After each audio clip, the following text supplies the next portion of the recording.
તમે ક્યારેય પાણી ભરેલા ગ્લાસમાં પેન્સિલ મૂકીને જોઈ છે? એ થોડી વળેલી કે જાણે તૂટી ગઈ હોય એવી દેખાય છે, ખરું ને? વેલ, એ કોઈ જાદુ નથી, એ છે શુદ્ધ વિજ્ઞાન. આજે આપણે પ્રકાશના વક્રીભવન પાછળના રહસ્યને ઉકેલીશું, એટલે કે પ્રકાશ શા માટે વળે છે એ જાણીશું. ચાલો આ રસપ્રદ ઘટનામાં જરા ડૂબકી મારીએ. આપણે બધાએ નાનપણથી શીખ્યું છે કે પ્રકાશ તો હંમેશા સીધી લીટીમાં જ ચાલે. પણ શું આ વાત એટલી સિમ્પલ છે? શું એવી કોઈ પરિસ્થિતિઓ હોઈ શકે જ્યાં પ્રકાશ પોતાનો રસ્તો બદલી નાખે? તો જવાબ છે હા, અને એ આપણી દુનિયાને જોવાની રીતને સંપૂર્ણપણે બદલી નાખે છે. તો આ જે અજાયબી જેવી ઘટના છે ને, એની પાછળ એક વૈજ્ઞાનિક શબ્દ છે, વક્રીભવન. હવે શબ્દ સાંભળીને ગભરાવાની જરૂર નથી, એની પાછળનો આઈડિયા એકદમ સિમ્પલ છે. તો ચાલો એને તોડીને સમજીએ કે આખરે આ વક્રીભવન છે શું? સાવ સાદી ભાષામાં કહીએ તો વક્રીભવન ત્યારે થાય છે જ્યારે પ્રકાશ એક માધ્યમમાંથી બીજા માધ્યમમાં જાય છે. માની લો કે હવામાંથી પાણીમાં. જેવી એ આ બોર્ડર ક્રોસ કરે છે, એ એક વળાંક લે છે, પોતાની દિશા બદલી નાખે છે. એવું લાગે જાણે એ કોઈ અદૃશ્ય દિવાલ સાથે અથડાઈ હોય અને એને રસ્તો બદલવાની ફરજ પડી હોય. તો આ પ્રકાશ વળે છે કેમ? આખી વાતનો સાર બસ એક જ શબ્દમાં છે, સ્પીડ. જરા વિચારો, તમે એકદમ પાક્કા રસ્તા પર દોડી રહ્યા છો અને અચાનક ગાઢ કાદવ આવી જાય. શું થશે? તમે ધીમા પડી જશો, બરાબર ને? કદાચ તમારી દિશા પણ થોડી બદલાઈ જાય. બસ, પ્રકાશનું પણ આવું જ કંઈક થાય છે. તેની સ્પીડમાં જે ફેરફાર આવે છે એ જ તેને વળવા માટે મજબૂર કરે છે. આટલું સિમ્પલ. ઓકે, તો આપણને એ તો ખબર પડી કે સ્પીડ બદલાય એટલે પ્રકાશ વળે છે. પણ મોટો સવાલ એ છે કે આ પ્રકાશની સ્પીડ બદલાય જ કેમ? ચાલો આની પાછળના વિજ્ઞાનમાં થોડું ઊંડા ઉતરીએ અને સમજીએ કે પડદા પાછળ ખરેખર શું થઈ રહ્યું છે. આને સમજવા માટે છે ને, દરેક માધ્યમને એક અલગ પ્રકારના રસ્તા તરીકે વિચારો. હવા જાણે કે ખુલ્લો હાઈવે છે જ્યાં પ્રકાશ પોતાની પૂરી સ્પીડથી ભાગી શકે છે. પાણી એ જાણે કે ટ્રાફિકવાળી શહેરની ગલી છે, ત્યાં તો ધીમું પડવું જ પડે.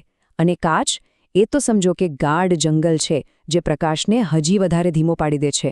બસ, સ્પીડમાં આ જે અચાનક ફેરફાર આવે છે ને, એ જ વળાંકનું કારણ બને છે.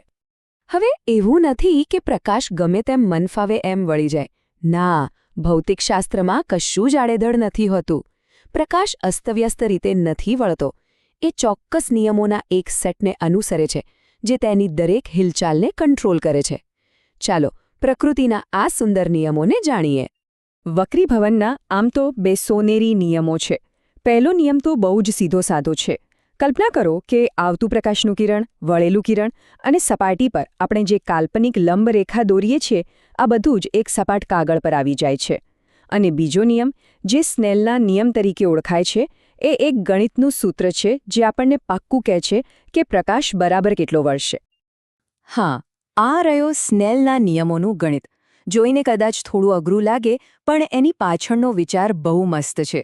આ ફોર્મ્યુલા ખાલી એટલું જ કહે છે કે પ્રકાશ જે ખૂણે આવે છે અને જે ખૂણે વળે છે એ બંને વચ્ચે એક પાક્કો, ગણી શકાય એવો સંબંધ છે.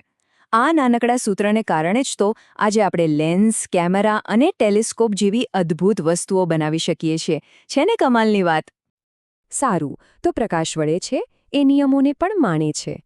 પણ સવાલ એ છે કે કઈ બાજુ વળશે, અંદરની તરફ કે બહારની તરફ? ચાલો આ કોયડો પણ ઉકેલી નાખીએ. અને સારી વાત એ છે કે એની પણ એકદમ સહેલી રીત છે. જુઓ, આનો એક સિમ્પલ નિયમ યાદ રાખી લો.